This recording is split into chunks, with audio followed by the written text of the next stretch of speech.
अभी एमआईएम के प्रवक्ता आदिल हसन का एक बयान आया है बिहार से।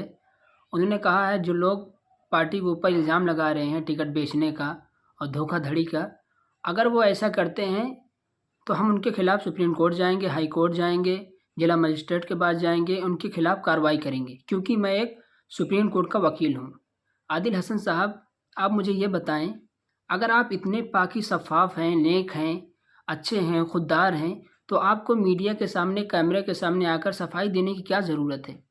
मुझे ये बताएं, पूरे भारत में कौन सी ऐसी पार्टी है जिसके ऊपर इल्ज़ाम नहीं लगाए जाते, चाहे वोट चोरी का इल्ज़ाम लगाया जाए या टिकट बेचने का लगाया जाए। मैं समझता हूँ सबसे ज़्यादा जो इल्ज़ाम लगाए जाते हैं वो बीजेपी पर लगाए जाते हैं, उसके बाद कांग्रेस पर, जेडीयू पर, आरजेडी पर, सपा पर, बसपा पर, तृणमूल कांग्रेस पर, शिवसेना पर, एनसीपी पर, तमाम पार्टियों पर इल्ज़ाम लगाए जाते हैं। लेकिन कोई इस तरह आकर सफाई नहीं देता आपकी तरह। आप नेक हैं तो खामोश रहें, चुप रहें। उसके बाद इतने ही खुददार हैं तो आप कार्रवाई सबसे पहले अपने नेता मुर्शिद आलम पर करें। आप जनता को धमकी दे रहे हैं, जनता से बढ़कर आप नहीं हैं। वो मुर्शिद आलम जो 2020 में टिकट न मिलने के कारण पार्टी छोड़ दिया था, आपने शहनवाज आलम को टिकट दे दिया था और पार्टी से निकल गया, प्रदेश अध्यक्ष पर इल्ज़ाम लगाए, पार्टी को बुरा भला कहा, टिकट बेचने के इल्ज़ाम लगाए, आपने उसके साथ कोई कार्रवाई नहीं किया। वो एक आलिम दीन को 2018 में उस इलाके में एक आलिम दीन जिन्होंने बयान दे दिया था, नीतीश कुमार बीजेपी के साथ गठबंधन कर लिए थे, मौलाना ने ये कहा था कि बीजेपी और नीतीश कुमार एक सिक्के के दो पहलू हैं और तुम्हारे मुर्शिद आलम उस वक्त जेडीयू में थे, पूरे ख़ानदान वाले मिलकर आके उस आलिम दीन को जानवरों की तरह पीटा था। आपने एक मरतबा उनसे पूछा?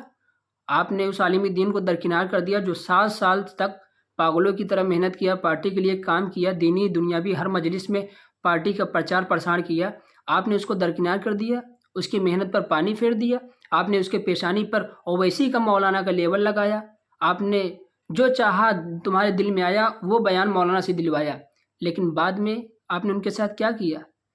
आपने उनकी मेहनत पर पानी फेर दिया। ये सारी चीज़ें जनता समझ रही है, बेवकूफ़ नहीं है, और इस मरतबा तुम्हें इसका खामियाजा भुगतना पड़ेगा।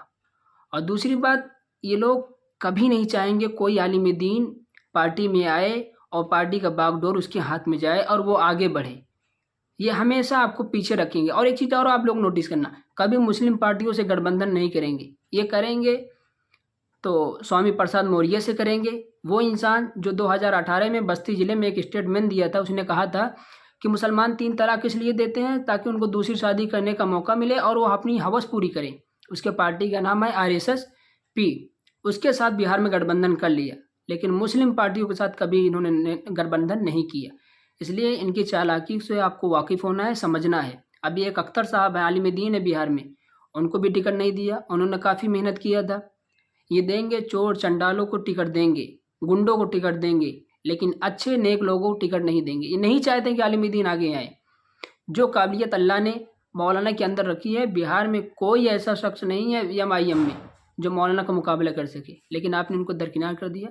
जनता ये सारी चीज़ें समझ रही हैं, इंशाअल्लाह इसका खामियाजा आपको भुगतना पड़ेगा। अस्सलाम वालेकुम।